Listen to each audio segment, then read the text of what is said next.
T K നാരായണേട്ടൻ എന്ന് പറയുന്ന ഒരു നാടക നടൻ ഇവിടെ ഉണ്ടായിരുന്നു. അയാൾ പഞ്ചായത്ത് പ്രസിഡന്റായിരുന്നു, മറ്റു പല രാഷ്ട്രീയക്കാരൊന്നും ഞാൻ മാറ്റി വെക്കുന്നു. പക്ഷെ ഏറ്റവും തിരക്കിനിടയിൽ ഇദ്ദേഹം നാടകം അഭിനയിച്ചിരുന്നു. അദ്ദേഹം രാഷ്ട്രീയ പഞ്ചായത്ത് പ്രസിഡന്റാണ്. മണിയൂരില് ഒരു മുനിസിപ്പൽ ജഡ്ജി തീർത്തതിനേക്കാളും പ്രശ്നങ്ങൾക്ക് മധ്യസ്ഥം പറഞ്ഞ ആളാണ്, അല്ലെ? എല്ലാം ചെയ്ത ആളാണ്. പക്ഷെ അദ്ദേഹം നാടകം നടന്നുമായിരുന്നു. അദ്ദേഹം എല്ലാം ബൈഹാർട്ട് പഠിക്കും. ബൈഹാർട്ട് പഠിച്ചാൽ വേദിയിൽ പോയാൽ ഇതൊക്കെ മറന്നുപോകും. പെട്ടെന്ന് കമ്മ്യൂണിസ്റ്റാണ് ഓർമ്മ വരിക, കമ്മ്യൂണിസ്റ്റുകാർ ചെയ്യേണ്ടത്. അപ്പൊ ഇദ്ദേഹം മറന്നു പോയാൽ മൂപ്പർ നാടകം ഡയലോഗ് വെച്ച് കാച്ചു. പക്ഷെ അടുത്താള് പറയണ്ടേ, അടുത്താളിത് പഠിച്ചേച്ചിട്ടുണ്ടാവില്ല. ഇവിടെ നിന്നാലേ മറ്റേ പറയാൻ പറ്റൂ.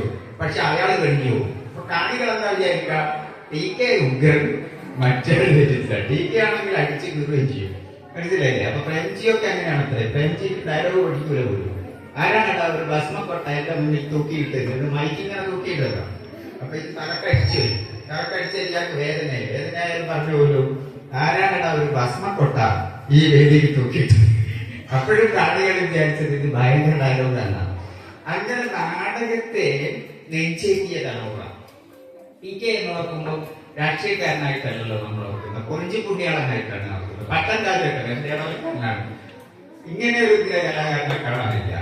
അദ്ദേഹം വടകരയിൽ ഇപ്പൊ താമസിക്കുന്നത്. എന്നിരുന്നാലും മണിയൂരിലെ എല്ലാ രംഗത്തും വോളിബോൾ ആചാരാരേട്ടൻ, പാട്ടാഴ്ചാരേട്ടൻ, അല്ലെ?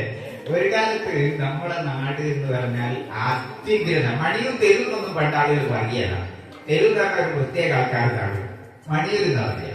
ആ മണിയൂർ എന്ന് പറയുന്ന സാർവലൗകിക നാമം ഇപ്പോൾ മണിയൂർ തെരുവായി ചുരുങ്ങിപ്പോയി. നമുക്ക് ആലോചിച്ചോട്ടോ. പണ്ട് മണിയൂർ തെരുവെന്ന് പറഞ്ഞ ബസ് വരുന്നത്, മണിയൂർ പറഞ്ഞല്ല ബസ് വരുന്നത്. അപ്പൊ മണിയൂർ എന്ന് പറയുന്ന ആ കോസ്മോപൊളിറ്റൻ സ്വഭാവം നിലനിൽക്കാൻ കാരണം ഇവിടുത്തെ സാംസ്കാരിക വ്യക്തിത്വമാണ്.